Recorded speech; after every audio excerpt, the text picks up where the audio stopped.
So I'm making coffee cones. This is a really popular item because people don't like to use the plastic ones.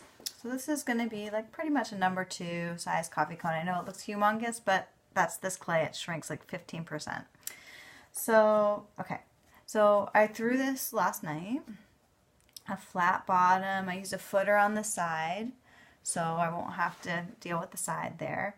The other things that have to happen is I have to deal with the inside, which I'll show you in a second, and then I'm going to dry them out and trim the feet and put the handle on. Those are the other things that need to happen. So they're kind of labor intensive.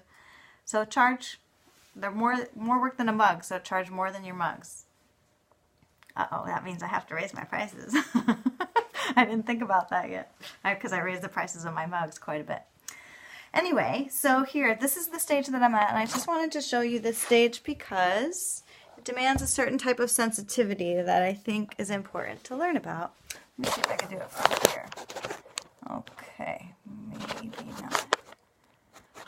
Tripod time. Okay, so I'm not going to be able to show you very well. So, here. Oh, I need a videographer. So basically I'm going to use my trimming tool, and what I'm doing is I am carving out channels inside. Oh, the other thing that has to happen is at the end I have to poke holes in the bottom. But so 4 things, 5 stages, that's a lot of stages. The price is going up by the second.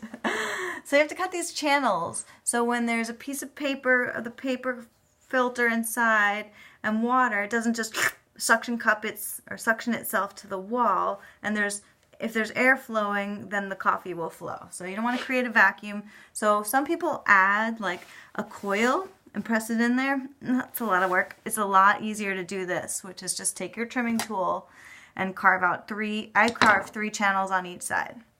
Pretty deep. So I kind of had to consciously leave the walls a little bit thick for this. So I used almost a pound and a quarter to make these, which is pretty heavy when I only use 3/4 of a pound to make a mug about the same size. So I leave a lot of extra clay. I leave this pretty thick because it's going to get trimmed, and then I want to be able to carve really deep channels there. So here's how I make the channel. This is the sensitivity part that I wanted to show. Let's see how we can do this. I put my hand on the outside basically.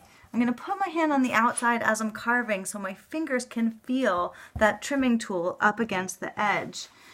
And so I won't cut through it, right? So my fingers are here. Now here's my classic thing. If you haven't learned this yet, you have to exhale on all precision moves.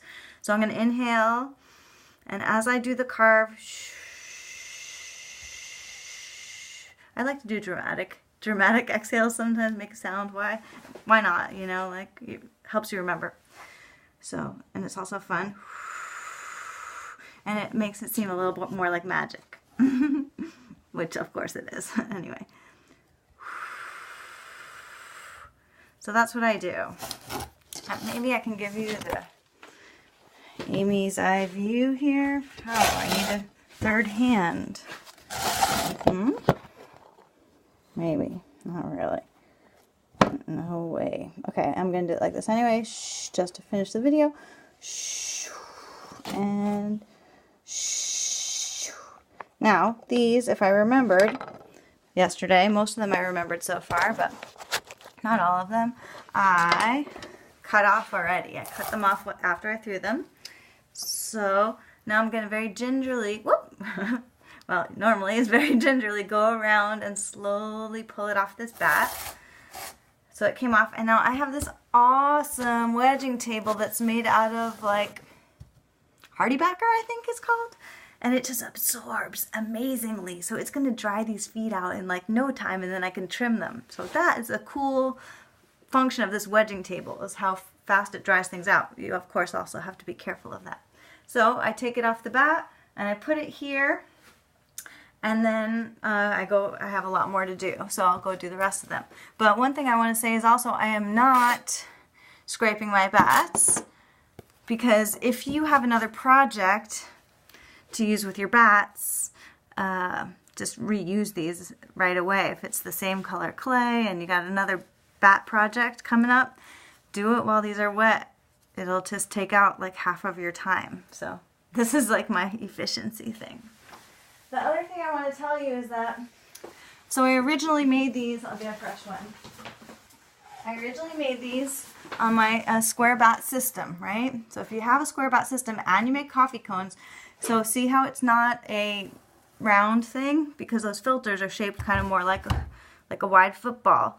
So you have to make it into football shape. So after you throw it round, right away, you pull these. The nice thing about the square bat system is you pull the two ends to the corner.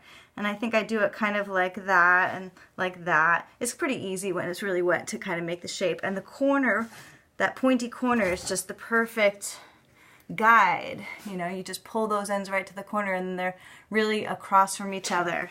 So there's that. Is a lot of tricks if you make coffee cones behind the scenes.